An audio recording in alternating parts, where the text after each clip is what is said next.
What are you, a statue? If you got something, spill the beans. If not, take a hike. Hey boys, I got a Discord now. А ну давай, давай!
Special thanks to Skulch, who helped me set it up. He's a cute little Kiwi boy. Also, happy Christmas. I'm gonna have to roleplay as one of your dads who gave you your birthday gift on Christmas because you forgot it in the attic or something. Okay, well, I didn't forget. I just actively chose not to do the video. Because I'm lazy.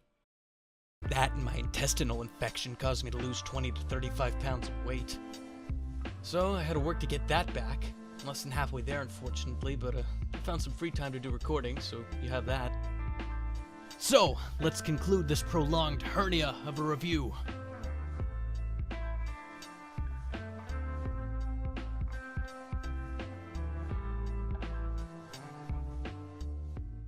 Today I'm going to be an ableist. Ableist? But not yet! I'm actually going to first talk about the relationships a little bit more. Last time I mentioned that Greg and Angus's relationship didn't work or make sense. But that was just one set of relationships. I mean, look at May and B. It's like spousal abuse. Supposedly, their main connection is that they were friends when they were younger, and you know what? I'll buy into that. Yet everything May does seems to not sit well with B. The dinner conversation practically makes it seem like B outright hates May. I mean, she should, but that's not the point. May makes B a worse person. She literally makes her an accessory to crimes. She's outright verbally abusive. I mean, look at this dialogue. It would take every ounce of my being not to German suplex someone who talked like this to me. Everything points to their relationship falling apart, not being redeemed. Now let's consider some of the intertwining character connections. B points out that she doesn't particularly like Greg. The only connection she has to him is through Angus.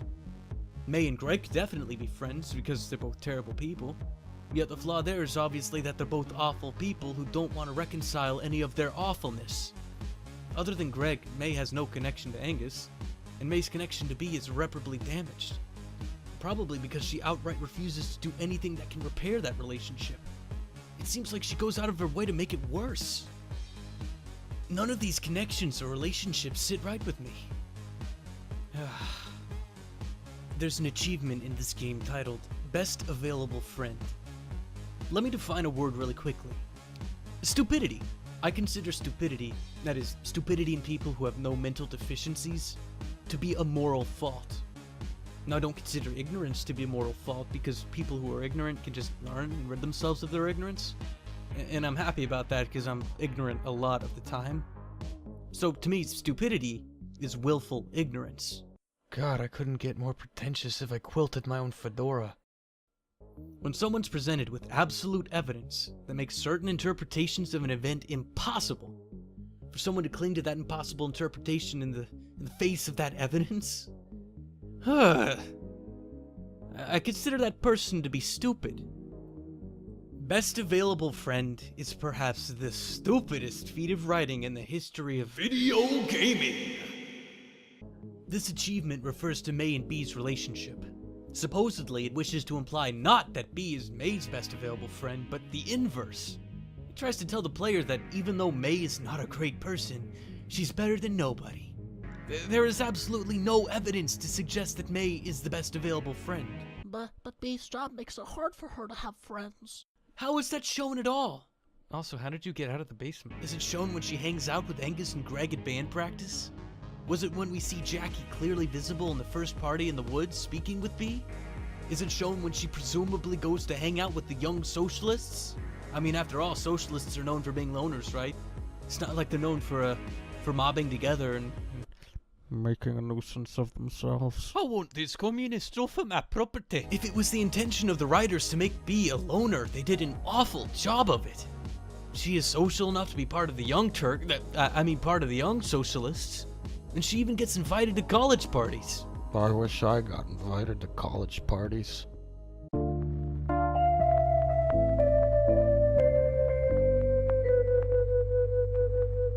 OPPA!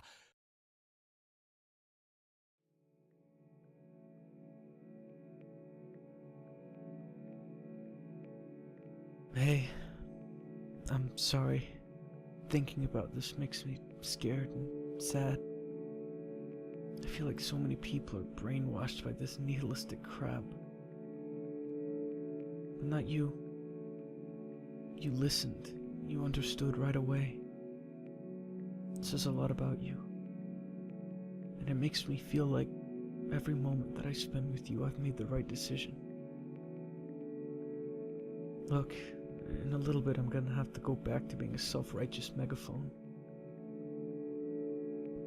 But I'm glad I got to be quiet with you just for a little bit. I always look forward to that.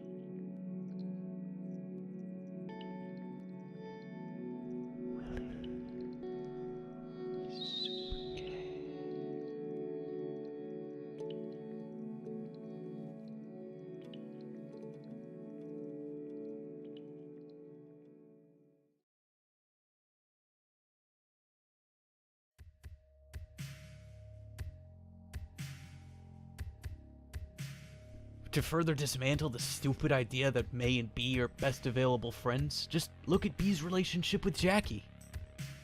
Even though I kind of hate Jackie, I can say it's a freaking goat. B, I have something to admit to you. I wasn't always a woman. Oh, that's good. None of us were able to tell. The only person who seemed really concerned about B throughout the whole story was Jackie. Even though I despised Jackie's hyper-violent politics, God, Jackie was still probably one of the better written characters in the game.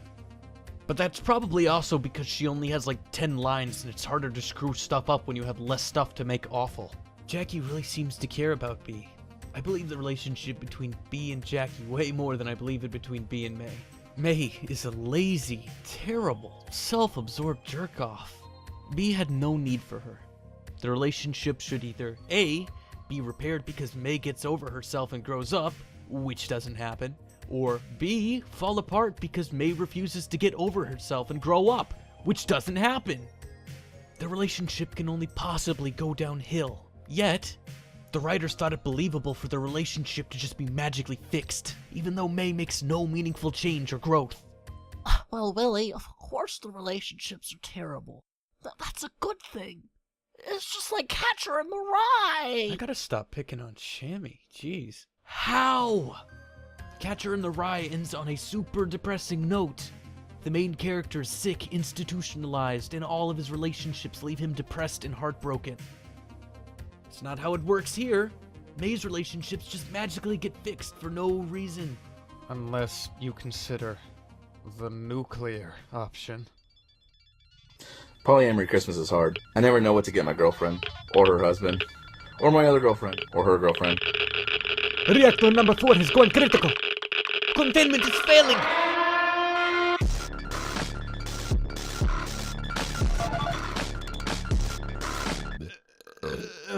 Delete all of your accounts. Don't talk to me or my son ever again. That's right. In the minds of the writers, May's justification for acting like a complete loser is her, quote, mental illness, unquote. Now, you might be asking, how deeply related is May's mental health to the story? Some people have called it a red herring, but I completely disagree. When you're locked on the couch, scissoring, either Greg or B, They seem to focus on it for quite a bit. It seems to serve as a big justification for May acting like a complete... I was about to say a naughty word there, but I changed my mind. Also, I see a ton of people identifying with May's mental health problems. They kind of use May as a surrogate for self-pity. But I mean, it's okay, right? Surely May's mental health issues are truly a reason not to attack her fragile ego. No. Disorders like May's are almost entirely rooted in self-centeredness and obstinate behavior. Her disassociative behavior isn't something she can't control, believe it or not. In fact, I looked up her disorder. It's called derealization/depersonalization disorder. It's when you start interpreting your surrounding world as surreal or unreal and begin disassociating yourself from it. Some people claim that they don't even feel connected to their own bodies. It seems to be what May experiences, and it sounds pretty scary. Well, that is until you realize it's just a mental consequence of subscribing to a nihilistic worldview. Yeah, it's not a psychosis. It's almost entirely self-caused. In fact, the treatment for this disorder is just mild cognitive behavior therapy, which is a pretentious way of saying that they just tell them to get over themselves. Ironically, their mental health problems are fixed by helping them understand that those problems aren't that big of a deal. I figured this out with a simple Google search. I think May probably could have done the same. Actually, on second thought, probably not. She's stupid. Bringing back my old definition. You picking up what I'm throwing down?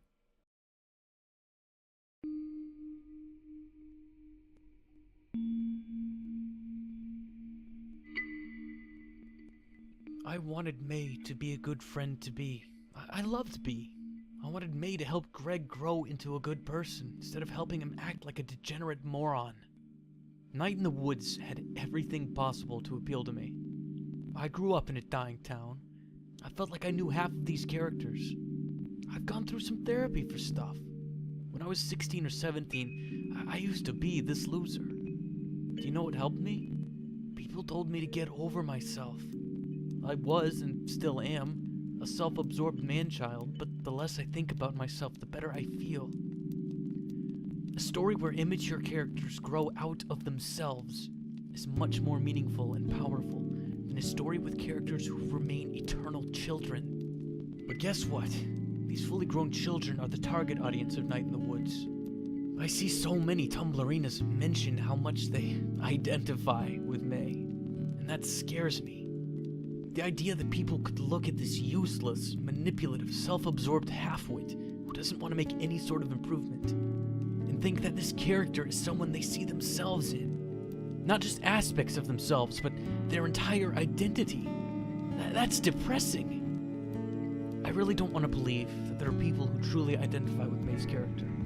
Maybe one or two aspects of her, but I don't want anyone to actually feel as if they're a copy of May. That's terrible.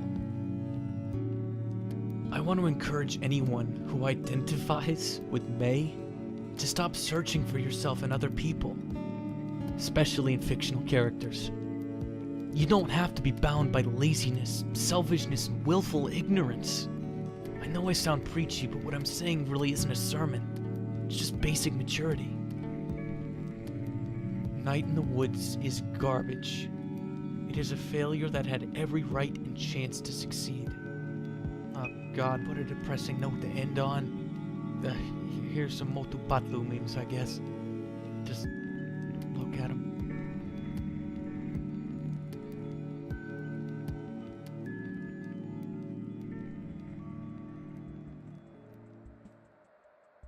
Howdy! If you liked the video, consider hitting the subscribe button. And don't forget to turn on notifications. If you didn't like it, I won't take it personally. My ego is kind of too big to fail at this point. Check out my Twitter. I draw lagoon creatures sometimes. Stay noited.